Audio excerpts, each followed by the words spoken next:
하나님께서 이스라엘 자손들을 애굽에서 구원하신 출애굽 사건은 구약 성경의 핵심 사건이고, 그리고 구약 신앙의 뿌리와 같은 사건이기도 합니다. 특히 그 중에서 유월절 사건과 홍해가 갈라지고 마른 땅처럼 건넌 사건은 출애굽 사건의 중심이라고 말할 수 있습니다. 하나님은 유월절 사건을 통해서 이스라엘 자손들에게 죽음에서 구원받는 길이 무엇인지를 가르쳐 주셨고요. 그리고 홍해를 마른 땅처럼 건넌 사건을 통해서 여호와 하나님이 누구시고, 그리고 하나님의 능력이 얼마나 놀라운가를 보여주셨습니다. 이 홍해는 히브리어로 얍숨이라고 번역을 합니다. 그런데 문제는 숨이라고 하는 이 단어인데, 이 단어는 갈대라는 뜻을 가지고 있습니다. 그러다 보니까 어느 구약 성서 학자들은 홍해는 갈대밭이다 라고 말합니다. 따라서 바다가 갈라지는 기적이 없었고 그냥 발목까지 오는 깊이의 갈대밭을 지나오곤 뿐이다 라고 주장하는 성서학자도 있습니다. 어느 초등학교 교사가 홍해 사건은 도저히 믿어지지 않아서 학생들에게 이렇게 설명을 했다고 합니다. 얘들아, 이스라엘 백성들이 홍해를 건넜다고 하는 말은 실제 바다를 건넌 것이 아니라, 내가 어느 책에 보니까 홍해는 갈대밭이었는데 그 갈대밭을 건너 간 것뿐이란다 라고 말을 했어요. 그러자 그 반에 아주 믿음이 좋은 학생이 하나 있었는데, 그 학생이 손을 번쩍 들더니 이렇게 얘기를 합니다. 선생님, 그렇다면 하나님의 기적이 더 놀랍지 않습니까? 갈대밭에서 애굽 군대들이 물에 빠져 죽었으니 얼마나 놀라운 기적입니까? 그런데 여러분, 히브리어 숲이라고 하는 단어는 갈대라는 의미만 있는 것이 아닙니다. 이 단어의 또 다른 뜻은 바다의 풀, 해초라고 하는 의미를 가지고 있습니다. 그래서 요나서 2장 5절에 보면 물이 나를 영혼까지 둘러싸우며 깊음이 나를 에워싸고 바다 풀이, 바로 이 풀이, 숲이 내 머리를 감쌌나이다 라고 하는 말이 나옵니다. 여기에서 숲이라고 하는 단어가 바다 풀을 의미합니다. 그렇기 때문에 당시의 홍해는 얕아서 기적 없이도 건널 수 있는 갈대밭이 아니라 해초가 넘실대는 깊은 바다였다는 겁니다. 아마 홍해라고 하는 이름도 붉은색의 해초들 때문에 바다가 붉게 보였기 때문일 것입니다. 제가 성지순례를 하면서 그 이집트에서 홍해를 가본 적이 있습니다. 그때 제가 본 홍해는 사실 붉은 빛이 아니라 파란색을 넘어서 아예 남색 페인트를 부어 놓은 것처럼 짙은 남색이었습니다. 그 홍해 앞에서 투어 가이드가 우리에게 이런 질문을 했습니다. 홍해는 붉은 바다라고 하는 뜻인데 왜 홍해가 푸른 색깔을 띠고 있을까요? 그때 어느 목사님이 이렇게 대답을 하셨습니다. 모세의 지팡이에 너무 세게 맞아서 멍이 들어서 그렇습니다. 중요한 것은 사람들이 무슨 말을 하든지 하나님은 홍해를 가르셨고 이스라엘 자손들을 애굽에서 구원해 내셨다고 하는 사실입니다. 이스라엘 자손들이 자기들의 힘이나 지혜로 홍해를 건넌 것이 아니라 하나님이 건너게 하신 줄로 믿습니다. 홍해의 기적은 인간의 상식과 이성을 뛰어넘는 하나님의 주권적인 역사였기 때문입니다.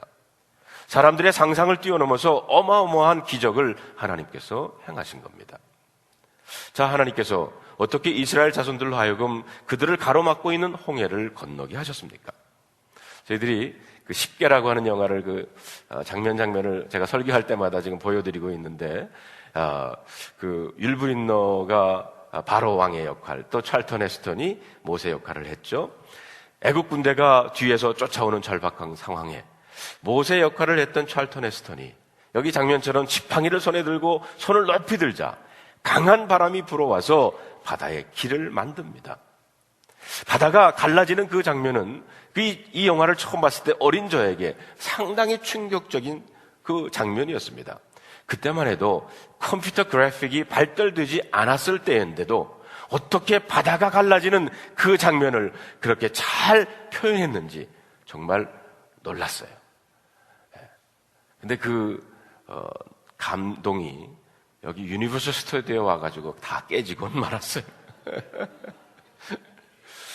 그런데 오늘 본문에 보면 하나님은 앞에는 홍해요, 뒤에는 애굽의 군대가 쫓아오는 그 절박한 상황에 빠져있던 이스라엘 자손들에게 놀라운 말씀을 하십니다. 너희는 두려워하지 말고 가만히 서서 여호와께서 너희를 행하시는 구원을 보라. 여호와께서 너희를 위하여 싸우실 것이다. 그리고 하나님은 모세에게 15절 16절에 이렇게 말합니다. 너는 이스라엘 자손에게 명령하여 앞으로 나가게 하고 지팡이를 들고 손을 바다 위에 내밀어 그것이 갈라지게 하라. 이스라엘 자손이 바다 가운데 마른 땅으로 행하리라. 하나님의 명령대로 모세가 바다 위로 손을 내밀었더니 여호와께서 큰 동풍을 불게 하셨고 바닷물을 물러가기 시작합니다. 그리고 바다 한가운데에 길이 나게 되었다는 겁니다. 그러자 이스라엘 백성들이 바다 가운데를 마른 땅처럼 걸어가게 되었고 그들은 그들의 좌우에 벽이 되었다고 성경은 말하고 있습니다.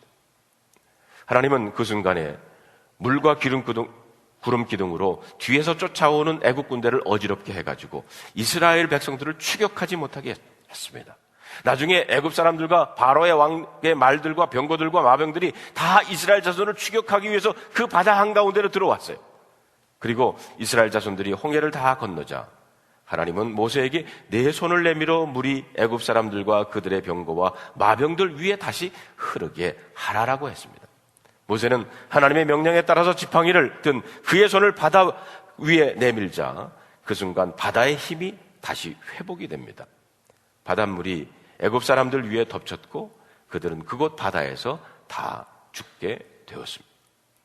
하나님은 이렇게 이스라엘 자손들을 애굽 사람들의 손에서 구원하십니다. 이스라엘 자손들은 하나님께서 애굽 사람들에게 행하신 그 큰 능력을 두 눈으로 똑똑히 보고 하나님을 경외했고 그리고 하나님과 그 종 모세를 믿게 되었다라고 성경은 말하고 있습니다. 그렇습니다. 이스라엘 자손들을 홍해로 인도하신 분도 하나님이시고요. 그 홍해를 갈라서 마른 땅처럼 건너가게 하신 분도 하나님이시고 그리고 그들을 쫓던 애굽 사람들을 그곳에 심판하신 분도 하나님이십니다.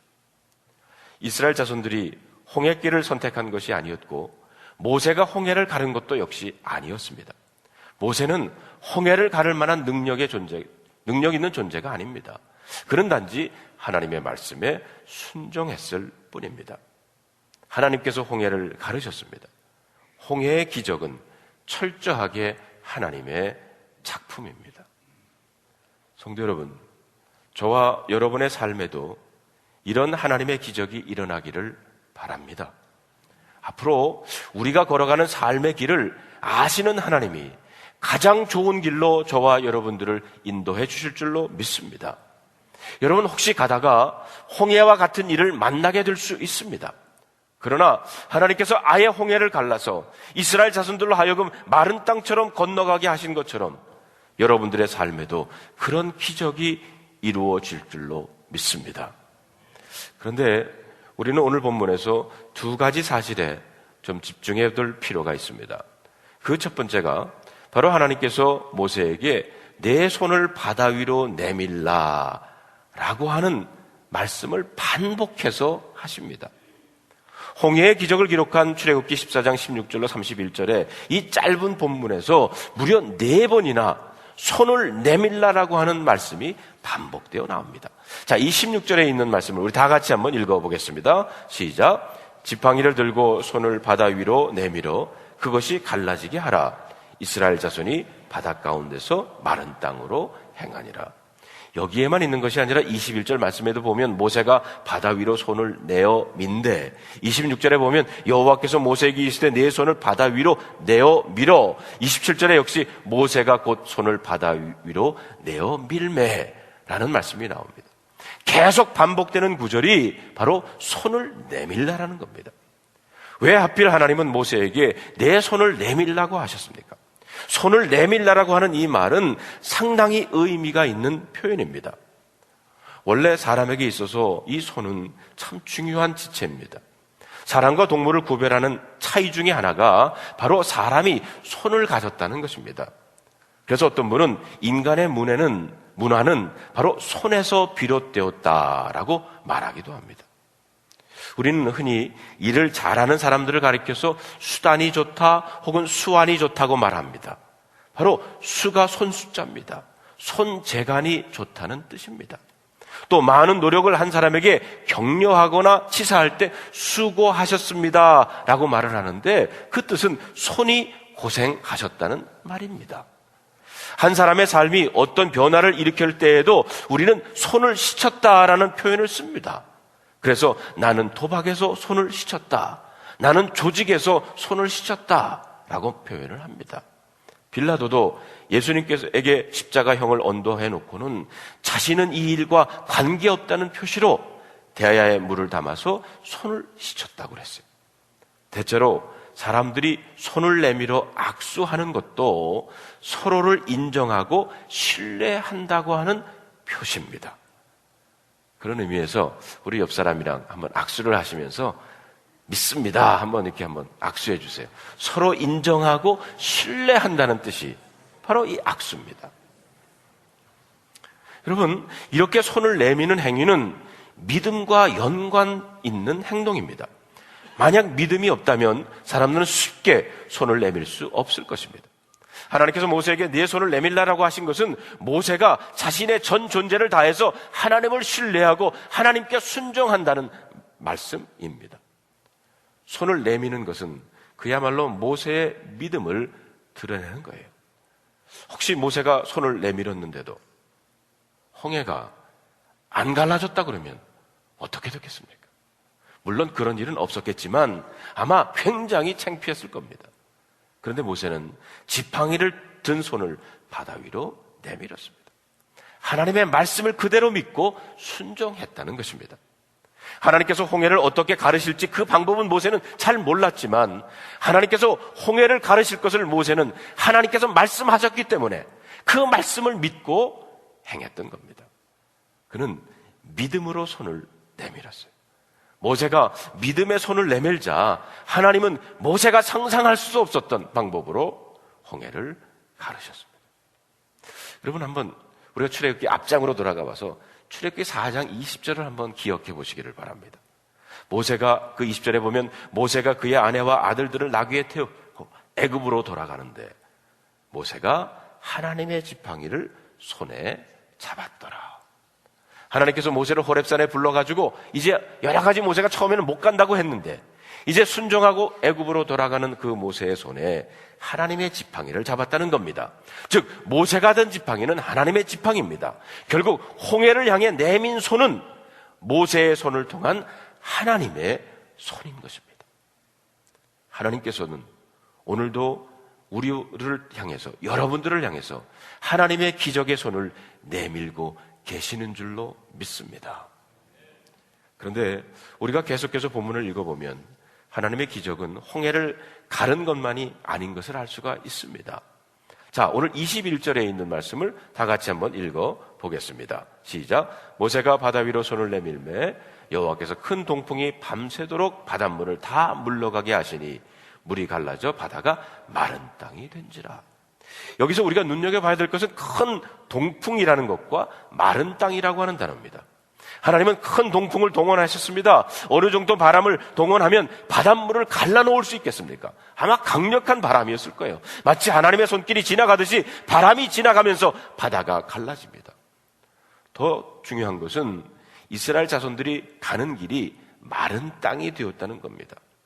바닷물이 물러가도 바닥은 진흙 땅일 수 있습니다. 아마 그렇다고 그러면 홍해를 건너는데 참 불편했을 거예요. 진흙탕에 빠지고 넘어지고 상처를 입을 수도 있습니다. 그런데 하나님은 바닷물을 가르시고 아예 그 땅도 마른 땅이 되게 하셨다는 겁니다. 물이 갈라진 것도 기적이지만 마른 땅 역시 놀라운 기적입니다. 우리는 이 말씀을 통해서 참 자상하신 하나님을 볼 수가 있습니다. 하나님은 이스라엘 자손들이 가는 길을 평탄케 하셨어요. 넘어지지 않도록, 그리고 염려하지 않도록 찬성하며 가도록 평탄한 길을 예비하셨다는 겁니다. 사랑하는 성도 여러분, 지금도 마찬가지입니다. 우리 하나님은 저와 여러분들이 걸어가는 삶의 길을 평탄케 해주시기를 원하시는 분인 줄로 믿습니다. 자, 22절에 있는 말씀을 다 같이 읽어보겠습니다. 시작. 이스라엘 자손이 바다 가운데를 육지로 걸어가고 물은 그들의 좌우에 벽이 되니. 자, 한번 영화 그 장면을 한번 보면 여기에 보면 이스라엘 자손들이 홍해 바다를 건너갈 때 물이 벽이 되었다고 그랬어요. 말하자면 그들은 물로 된 벽 사이를 걸어갔다는 겁니다. 아마 그 벽의 높이는 굉장했을 겁니다. 수십 미터였을 거예요. 여러분, 물벽 사이를 건너가던 이스라엘 자손들은 뭐를 느꼈겠습니까? 저와 여러분 같으면 무엇을 느꼈을 거예요? 혹시 이 물벽이 무너지면 어떻게 하나? 물이 그냥 합쳐지면 한순간에 죽을 수밖에 없는 상황일 텐데 아마 기도가 저절로 나왔을 겁니다. 어쩌면 홍해를 건너는 동안에 이스라엘 자손들의 믿음이 충만했을 거예요. 믿음으로 한 걸음 한 걸음 걸어가야 했을 겁니다. 우리들의 믿음의 삶도 마찬가지입니다. 우리는 예수님을 믿고 구원을 받았습니다. 그런데 여러분 잘 들으세요. 믿음은 거기서 끝나는 거야? 아닙니다. 믿음은 예수님 믿는 믿음에서 구원이 이루어졌다고 거기서 끝난다고 생각하는 사람들이 바로 이 구원파입니다. 세월호에 관계된 많은 이 구원파 사람들이 그렇기 때문에 이 사람들은요, 한 번 믿으면 구원받았기 때문에 그 다음부터는 회개할 필요가 없다라고 생각하는 사람들이에요. 그래서 아마 이런 사건이 일어났는지도 모릅니다. 여러분, 우리는요, 예수 그리스도를 진정으로 믿는 우리들은 하루하루 죄를 지면 회개하고 용서받고 하루하루를 믿음으로 살아가는 겁니다. 우리가 살고 있는 세상은 마치 좌우로 물벽이 세워진 것과 같습니다. 어느 한순간 물벽이 무너지고 물이 합쳐져서 그냥 물에 빠질 수밖에 없는 그런 세상에 우리들은 살고 있습니다. 여러분, 여러분이 하는 사업도 그렇지 않습니까? 여러분의 직장 생활도 그렇지 않습니까? 여러분의 건강은 어떻습니까? 어느 날 갑자기 암이래요. 갑자기 물벽이 넘어지는 것 같은 그런 심정입니다. 여러분들의 자녀들도 그렇지 않습니까? 그렇기 때문에 우리의 믿음은 우리가 예수 믿고 구원받는 것에만 필요한 것이 아니라 우리의 전생을 통해서 필요한 것이 바로 믿음인 줄로 믿습니다. 믿음으로 시작해서 믿음으로 한 걸음씩 이 세상을 살아가야 한다는 것입니다. 다시 말하면 믿음에서 믿음으로 나아가는 것, 바로 이것이 그리스도인들의 삶의 여정이라고 할 수가 있습니다. 그런데 여러분, 우리가 본문을 주의 깊게 보면 모세가 믿음으로 손을 내밀어서 기적을 체험하는 것과 반대되는 상황이 애굽 사람들에게 일어납니다. 한번 영상을 통해서도 보지만 애굽 사람들 역시 이스라엘 자손들처럼 홍해에 뛰어들어갔는데 그들은 홍해를 건너간 것이 아니라 그만 물에 빠져 다 죽고 맙니다. 이 부분에 대해서 히브리서 11장 29절에서는 이렇게 말합니다. 믿음으로 그들은 홍해를 육지같이 건넜으나 애굽 사람들은 이것을 시험하다가 빠져 죽었다고 그랬어요. 여기에 보면 이스라엘 자손들이 믿음으로 홍해를 육지같이 건넜다는 것과 애굽 사람들이 시험하다가 빠져 죽었다는 것은 비교가 됩니다. 모세와 이스라엘 백성들이 홍해를 육지처럼 건널 수 있었던 것은 그들의 믿음 때문이었습니다. 그래서 믿음으로 홍해를 건넜다고 성경은 말합니다. 그러나 애굽 사람들은 하나님을 믿지 않았어요. 믿음이 아니라 그들은 시험했습니다. 믿지 않고 그냥 건너려고 했던 겁니다. 이스라엘 자손들이 건너갔으니 그냥 우리도 따라 건너면 될 것이다, 이렇게 생각했던 것이 바로 착각이었습니다. 내가 그렇게 하면 되겠다고 생각하고 행하면 그대로 되는 것이 아니라는 겁니다. 그렇기 때문에 여러분, 믿음과 신념은 다릅니다. 똑같은 길이라도 홍해 길은 믿음으로 가야 하는 겁니다.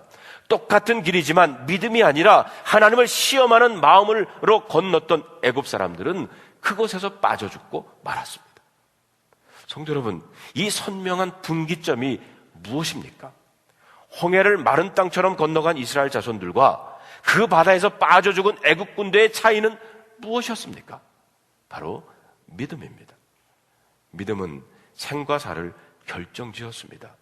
믿으면 구원받습니다. 그러나 믿지 않으면 구원을 받을 수 없다는 거예요. 다른 사람이 하는 것 따라서 한다고 구원받는 것이 아니고 비슷하다고 구원받는 거 아닙니다.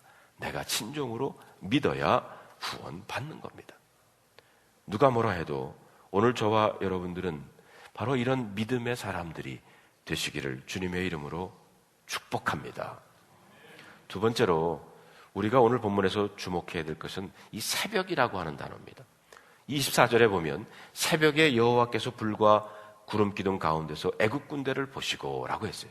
또 27절에도 보면 모세가 곧 손을 바다 위에 내밀며 새벽이 되어 바다의 힘이 회복된지라 라고 했습니다. 홍해가 갈라지고 이스라엘 자손들을 애굽의 손에서 구원하신 이 놀라운 사건이 바로 새벽에 일어났다는 겁니다. 홍해의 기적은 새벽에 일어났습니다. 히브리어로 새벽이라고 하는 이 말은 바케르 샤르라고 하는 단어입니다. 이 말을 동사용어로 바꾸면 부지런을 떤다, 열심을 낸다, 기도한다, 구한다라고 하는 뜻을 가지고 있습니다. 새벽은 부지런한 사람들의 시간이고 또 하나님께 열심히 간구하고 매달려 기도하는 시간이라고 하는 뜻입니다. 그런 의미에서 새벽은 하나님을 만나는 가장 좋은 시간입니다. 물론 하나님을 만나는 시간이 따로 있는 것은 아닙니다. 하나님은 우리 일상생활 가운데 함께 하시는 분이시기 때문에 낮에도 만날 수 있습니다. 하나님은 밤도 지으신 분이기 때문에 깊은 밤에도 하나님을 만날 수 있습니다. 우리는 언제 어디서나 하나님을 만날 수 있습니다. 그러나 우리가 성경과 교회사를 통해서 알아볼 수 있는 것은 우리 믿음의 선배들은 주로 새벽에 하나님을 만났고 새벽에 하나님의 놀라운 기적을 체험했던 것을 알 수가 있어요. 예를 들어서 여호수아 6장 15절에 보면 여호수아 군대가 여리고성을 점령한 것이 새벽이었습니다.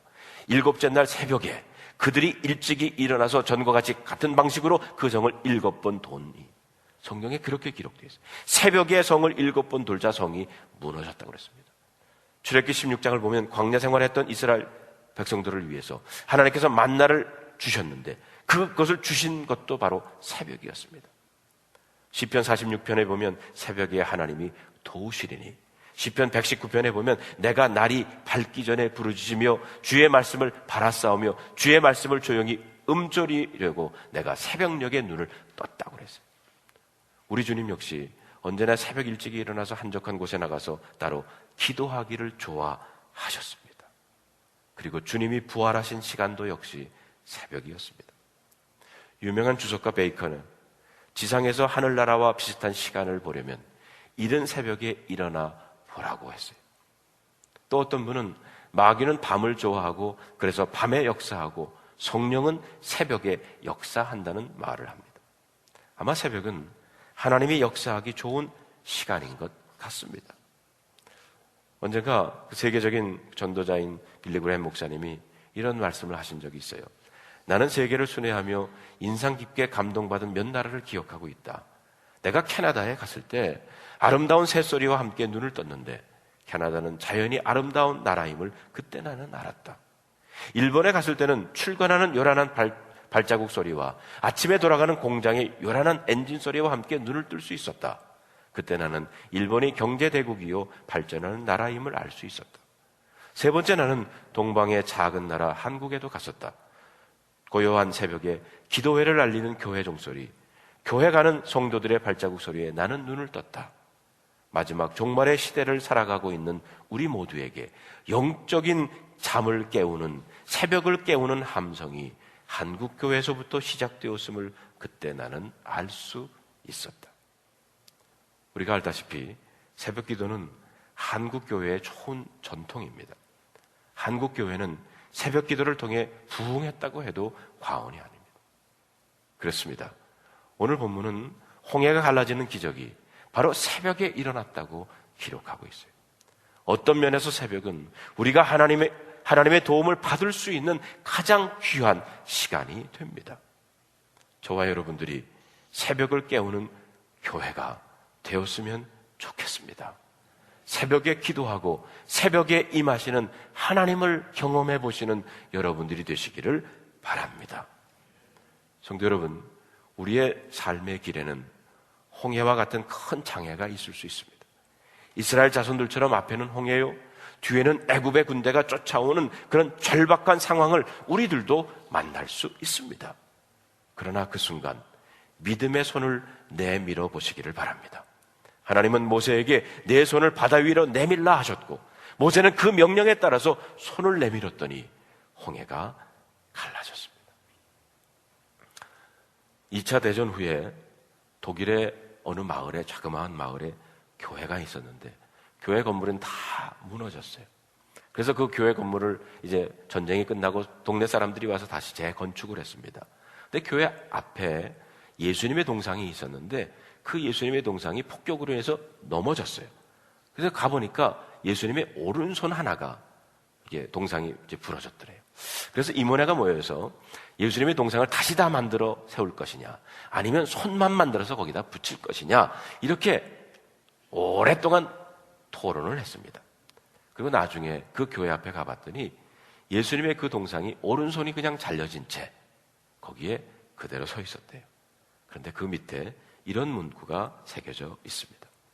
예수님은 당신의 손을 원하십니다. 여러분, 하나님께서 우리를 향해서 손을 내밀어 주셨어요. 그것을 경험한 우리들은 이제 믿음의 손을 우리도 이웃을 향해서 내밀어야 합니다. 한국에서는 오늘을 어린이 주일로 우리가 새깁니다. 미국은 매주가 어린이 주일이기 때문에 특별히 이렇게 셀러브레이션을 하지 않지만, 그러나 여러분, 오늘 여러분의 손을 내밀어서 여러분의 자녀들, 또 여러분의 손주들, 손자 손녀들, 그들의 머리 위에 손을 얹고 안수하시고 축복해 주시기를 바랍니다. 그리고 여러분들의 직장과 가정과 사업에 믿음의 손을 내밀며 기도하시는 여러분들이 되시기를 바랍니다. 특별히 우리 교우들 가운데 건강을 잃은 성도들이 있습니다. 그분들을 향해서 여러분의 손을 내밀 때 하나님께서 여러분들의 손을 통해서 하나님의 손을 내미시는 치유의 역사가 일어날 줄로 믿습니다. 오늘 우리들이 성만찬 예식을 합니다. 이 성만찬 예식은 우리들을 향해서 하나님께서 손을 내미신 겁니다. 손을 내미셔서 바로 그 예수님께서 십자가에 그 내미신 손에 못이 박혀서 돌아가셨어요. 그리고 그 손으로 떡을 떼서 잔을 들어서 나누어 주신 것이 바로 이 성만찬입니다. 오늘 이 시간 하나님께서 우리를 향해서 손을 내미신 것처럼 여러분, 그 은혜를 체험한 여러분들, 우리의 이웃을 향해서 손을 내미시는 여러분들이 되시기를 주님의 이름으로 축원합니다.